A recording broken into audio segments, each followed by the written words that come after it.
Hydraulic jack மற்றும் break சிஸ்டத்திற்கான hydraulic சர்க்கியூட்டை கண்டுபிடிப்பதில் கவனம் செலுத்தும் இந்த பகுதிக்கு உங்களை வரவேற்கிறேன்.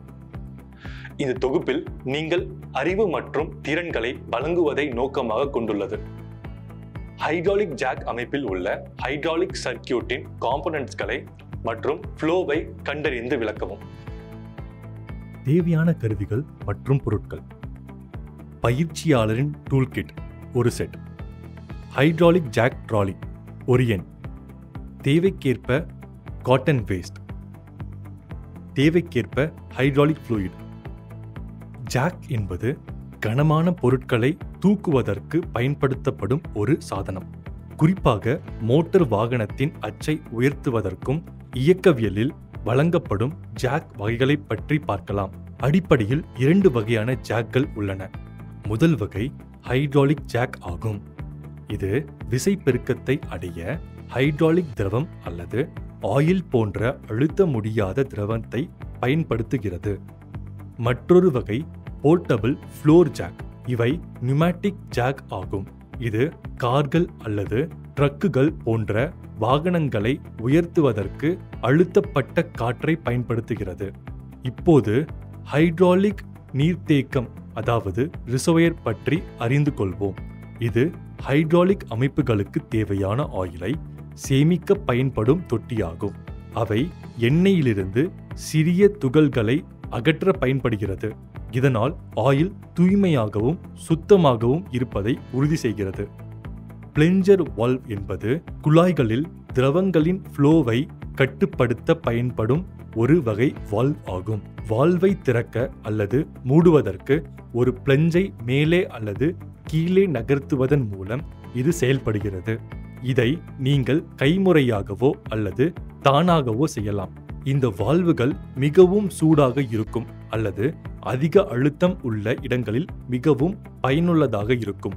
ஏனெனில் அவை குழாய்களின் வழியாக எவ்வளவு திரவம் செல்கிறது என்பதை கட்டுப்படுத்த உதவுகின்றன.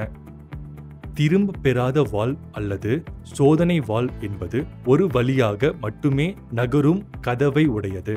இது ஒரு திசையில் திரவத்தை ஓட அனுமதிக்கிறது, ஆனால் அது மறுவழியில் செல்வதை தடுக்கிறது.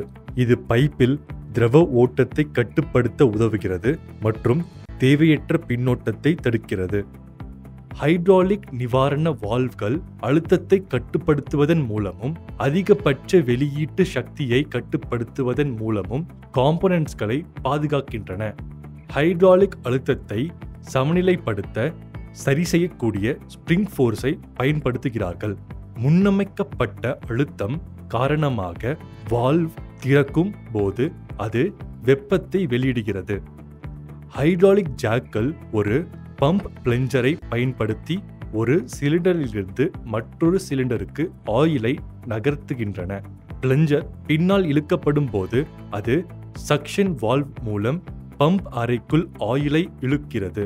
பின்னர் பிளஞ்சர் முன்னோக்கி தள்ளப்படும் போது எண்ணெய் ஒரு வெளியேற்ற சோதனை வால்வ் மூலம் சிலிண்டர் அறைக்குள் செல்ல ஃபோர்ஸ் செய்யப்படுகிறது. சிலிண்டரிலிருந்து அழுத்தம் அதிகரிப்பதால் ஜாக் அதிக லோட்களை தூக்க அனுமதிக்கிறது. ஒரு ஹைட்ராலிக் ஜாக் பல முக்கிய காம்போனன்ட்களை கொண்டுள்ளது. அவை அதிக லோட்களை எளிதாக தூக்குவதற்கு ஒன்றாக வேலை செய்கின்றன. முதலில் ரிசர்வாயர். ஹைட்ராலிக் திரவம் அல்லது பம்ப் ஆயிலை வைத்திருக்கும் ஒரு பாத்திரம் உள்ளது. இந்த திரவம் தூக்கும் பொறிமுறைக்கு அழுத்தத்தை மாற்றுவதில் முக்கிய பங்கு வகிக்கிறது. அடுத்ததாக பம்ப். பொதுவாக ஒரு பிஸ்டன் பம்ப் லிவரை அல்லது கைப்பிடியை மேலும் கீழும் நகர்த்துவதன் மூலம் இது செயல்படுகிறது. நீங்கள் கைப்பிடியை நகர்த்தும் போது அது ஹைட்ராலிக் திரவத்திற்குள் அழுத்தத்தை உருவாக்குகிறது. இந்த அழுத்தப்பட்ட திரவம் ஒரு சோதிப்பு வால்வ் வழியாக இயக்கப்படுகிறது. அது ஒரே ஒரு திசையில் பாய்வதை உறுதி செய்கிறது. அழுத்தப்பட்ட திரவம் மெயின் சிலிண்டருக்குள் நுழைகிறது. இது பெரும்பாலும் ராம் என குறிப்பிடப்படுகிறது. ஹைட்ராலிக் அழுத்தம் சிலிண்டரின் உள்ளே உள்ள பிஸ்டனில் செயல்படுகிறது. இதனால் ராம் மேல் நோக்கி நீட்டிக்கப்படுகிறது. அதனால் ஹெவி லோட்களை உயர்த்துவதற்கு தேவையான லிஃப்டிங் ஃபோர்ஸ் கிடைக்கிறது. ஆனால் மேலே செல்வது கீழே வர வேண்டும். லோட்களை பாதுகாப்பாக குறைக்க ஒரு வெளியீட்டு வால்வ் சேர்க்கப்பட்டுள்ளது. வெளியீட்டு வால்வை திறக்கும் போது அழுத்தப்பட்ட திரவத்தை ரிசர்வாயருக்கு திரும்ப அனுமதிக்கிறது. அழுத்தம் வெளியிடப்பட்டவுடன் ராம் பின்வாங்குகிறது. மெதுவாக லோட் குறைகிறது. கனமான பொருட்களை துல்லியமாக தூக்க, குறைக்க அல்லது நிலைநிறுத்துவதற்கு தேவைப்படும் போதெல்லாம் இந்த செயல்முறையை மீண்டும் மீண்டும் செய்யலாம். ஹைட்ராலிக் ஜாக் அதிக லோட்களை தூக்குவதை எளிதாக்குகிறது. இப்போது நாம் தலைப்பின் முடிவில் இருக்கிறோம். இந்த தலைப்பில் நீங்கள் கற்றுக்கொண்டவை: ஹைட்ராலிக் ஜாக்களில் ஹெவி லோட்கள் அல்லது வாகனங்களை தூக்க ஹைட்ராலிக் ஃப்ளூயிடை பயன்படுத்தப்படுகின்றன.